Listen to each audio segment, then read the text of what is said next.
ಕಾದಾಟದ ಮಧ್ಯೆ ನಂಬರ್ ಹೆಚ್ಚಿಸಿಕೊಳ್ತಾ ಇದ್ದಾರಾ ಡಿಕೆ ಶಿವಕುಮಾರ್ ಅವರು. ಸಿಎಂ ಆಗೋಕೆ ಶಾಸಕರ ಸಂಖ್ಯೆ ಅವಶ್ಯಕತೆ ಅಂತ ಸಿಎಂ ಬಹಿರಂಗ ಹೇಳಿಕೆಯನ್ನ ಕೂಡ ನೀಡಿದ್ರು. ಕಾದಾಟದ ಮಧ್ಯೆ ನಂಬರ್ ಹೆಚ್ಚಿಸಿಕೊಳ್ತಿದ್ದಾರಾ ಡಿಕೆ. ಸಿಎಂ ಆಗಲು ಶಾಸಕರ ಸಂಖ್ಯೆ ತೀರಾ ಅವಶ್ಯ ಅಂತ ಸಿಎಂ ಹೇಳಿದ್ರು. ಹೀಗಾಗಿ ಶಾಸಕರ ಸಂಖ್ಯೆ ಏರಿಸಿಕೊಳ್ಳೋಕೆ ಡಿಕೆ ಪ್ಲಾನ್ ಕೂಡ ಮಾಡಿಕೊಂಡಂತೆ ಕಾಣಿಸ್ತಾ ಇದೆ.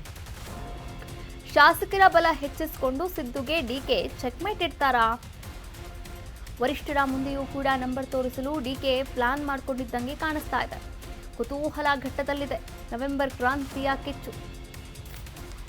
KN ರಾಜಣ್ಣ ಅವರು ಹೇಳಿದ್ರು ಸೆಪ್ಟೆಂಬರ್ ಕ್ರಾಂತಿ ಅಂತ. ಸೆಪ್ಟೆಂಬರ್ ಕ್ರಾಂತಿ ಆಯಿತು, ಅಕ್ಟೋಬರ್ ಕ್ರಾಂತಿ ಆಯಿತು, ಇವಾಗ ನವೆಂಬರ್ ಕ್ರಾಂತಿ. ನವೆಂಬರ್ ಕ್ರಾಂತಿಯಲ್ಲಿ ಏನಾದರೂ ತಾರ್ಕಿಕ ಅಂತ್ಯ ಕಾಣಬಹುದಾ ಈ ಗದ್ದುಗೆ ಗುದ್ದಾಟಕ್ಕೆ ಅಂತ ನೋಡ್ತಾ ಹೋಗೋದಾದ್ರೆ ಖಂಡಿತವಾಗ್ಲೂ ಕೂಡ ತಾರ್ಕಿಕ ಅಂತ್ಯ ಕಾಣುವಂತಹ ಒಂದು ನೆಲೆ ಇದೆ ಅಂತಾನೆ ಹೇಳ್ಬೋದು ರಾಜ್ಯ ರಾಜಕೀಯದಲ್ಲಿ.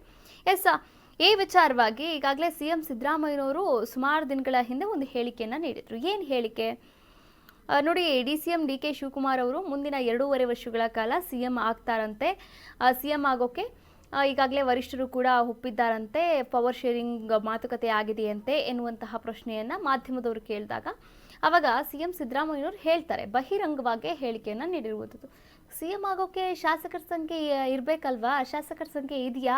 ಶಾಸಕರ ಬೆಂಬಲ ಇದೆಯಾ ಅವರಿಗೆ ಅಂತ ಒಂದು ಪ್ರಶ್ನೆಯನ್ನ ಕೇಳ್ತಾರೆ. ಈ ಪ್ರಶ್ನೆಯನ್ನ ಅವ್ರ ಮನಸ್ಸಲ್ಲಿ ಇಟ್ಕೊಂಡಿದ್ದಾರೆ DK ಶಿವಕುಮಾರ್ ಅವರು. ಹೀಗಾಗಿ ಶಾಸಕರ ಸಂಖ್ಯೆಯನ್ನ ನಾನು ಕೂಡ ಬಲಪಡಿಸ್ಕೊಳ್ಬೇಕು. ಯಾಕಂದ್ರೆ ನೋಡಿ, ಒಬ್ರು ಅಹಿಂದ ನಾಯಕ, ಇನ್ನೊಬ್ರು ಒಕ್ಕಲಿಗ ನಾಯಕ. ಮೈಸೂರು ಹಳೆ ಭಾಗದಲ್ಲಿ ಏನು ಮೈಸೂರು ಪ್ರಾಂತ್ಯ ಅಂತ ಹೇಳ್ತೀವಿ, ಆ ಹಳೆ ಭಾಗದಲ್ಲಿ ಆಲ್ಮೋಸ್ಟ್ ಎಲ್ಲ ಒಕ್ಕಲಿಗ ಶಾಸಕರೇ ಜಾಸ್ತಿ ಇರುವಂಥದ್ದು. ಹೀಗಾಗಿ DK ಶಿವಕುಮಾರ್ ಅವರಿಗೆ ಅತ್ಯವಶ್ಯಕವಾಗಿ ಇವಾಗ ಶಾಸಕರ ಸಂಖ್ಯೆ, ಶಾಸಕರ ಬಲ ಬೇಕೇ ಬೇಕಾಗಿದೆ. ಹೀಗಾಗಿ ಎಲ್ಲರನ್ನ ಕೂಡ ವಿಶ್ವಾಸಕ್ಕೆ ತೆಗೆದುಕೊಳ್ಳುವಂತಹ ಪ್ಲಾನ್ ಅನ್ನ ಮಾಡ್ತಾ ಇದ್ದಾರೆ DK ಶಿವಕುಮಾರ್ ಅವರು. ಖಂಡಿತವಾಗ್ಲೂ ಕೂಡ ಮಾಡ್ತಾ ಇದ್ದಾರೆ. ಯಾಕಂದ್ರೆ ಶಾಸಕರ ಒಂದು ಬಲ ಬೇಕೇ ಬೇಕಾಗುತ್ತೆ.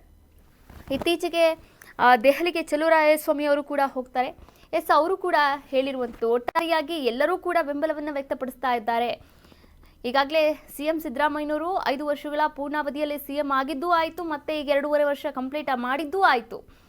ಇದು ಅವರ ರಾಜ್ಯ ರಾಜಕೀಯದ ಒಂದು ಮಹತ್ತರವಾದಂತಹ ಘಟ್ಟ ಅಂತಾನೆ ಅಂದ್ಕೊಂಡ್ಬಿಡೋಣ. ಆದರೆ ನೆಕ್ಸ್ಟ್ 2028ಕ್ಕೆ ಏನೋ ಯಾರಿಗೆ ಗೊತ್ತು? ಕಾಂಗ್ರೆಸ್ ಬಂದರೂ ಬರಬಹುದು, ಬರದೇನೂ ಇರಬಹುದು. ಆದರೆ DCM DK ಶಿವಕುಮಾರ್ ಅವರನ್ನ ಸಿಎಂ ಪಟ್ಟದಲ್ಲಿ ನಾವು ನೋಡಬೇಕು ಎನ್ನುವಂತಹ ಆಸೆ ಅವರ ಬೆಂಬಲಿಗರಿಗೂ ಕೂಡ ಇದೆ. ಅದರಂತೆ DK ಸುರೇಶ್ ಅವರು ಕೂಡ ಮೊನ್ನೆ ಅಷ್ಟೇ ಹೇಳಿಕೆಯನ್ನು ನೀಡಿದರು. ಇದು ವರಿಷ್ಠರ ಗಮನಕ್ಕೂ ಕೂಡ ತರುವಂತಹ ಪ್ರಯತ್ನವನ್ನು ಮಾಡಿದ್ದೀವಿ. ಪವರ್ ಶೇರಿಂಗ್ ಒಪ್ಪಂದ ಆಗಿರುವಂಥದ್ದು. ಈ ಮಾತನ್ನ ಡೈರೆಕ್ಟಾಗಿ ಹೇಳ್ದೇ ಇದ್ರು, ಇಂಡೈರೆಕ್ಟಾಗಿ ಎಲ್ಲೋ ಒಂದು ಕಡೆ DK ಸುರೇಶ್ ಅವರೇ ನೆನಪು ಮಾಡಿದ್ದಾರೆ ಅಂತಾನೆ ಹೇಳ್ಬೋದು. ಒಟ್ಟಾರೆಯಾಗಿ ಪವರ್ ಶೇರಿಂಗ್ ಆಗಿರುವಂಥ ಮಾತುಕತೆ ಏನಿದೆ ಅದು ಅಚಲವಾದಂತಹ ಸತ್ಯ. ಈ ಸತ್ಯಕ್ಕೆ ಹೈಕಮಾಂಡ್ ನಾಯಕರು ಏನು ಮಾಡ್ತಾರೆ? DK ಶಿವಕುಮಾರ್ ಅವರು ಚೆಕ್ಮೇಟ್ ಇಡೋದೇ ಆದರೆ ಸಿದ್ದು ಅವರ ಮುಂದಿನ ನಡೆ ಹೇಗಿರುತ್ತೆ? ಇದೆಲ್ಲವೂ ಕೂಡ ತುಂಬ ಕುತೂಹಲ ಘಟ್ಟದಲ್ಲಿರುವಂಥದ್ದು. ನವೆಂಬರ್ ಕ್ರಾಂತಿಯ ಕಿಚ್ಚು ಎಲ್ಲಿವರೆಗೂ ಕೂಡ ಇರುತ್ತೆ? ನವೆಂಬರ್ ಅಂತ್ಯದ ಒಳಗೆ ಈ ಕುರ್ಚಿ ಕಾದಾಟಕ್ಕೂ ಕೂಡ ಒಂದು ಅಂತ್ಯ ಸಿಗುತ್ತಾ? ಕಾದ್ ನೋಡೋಣ.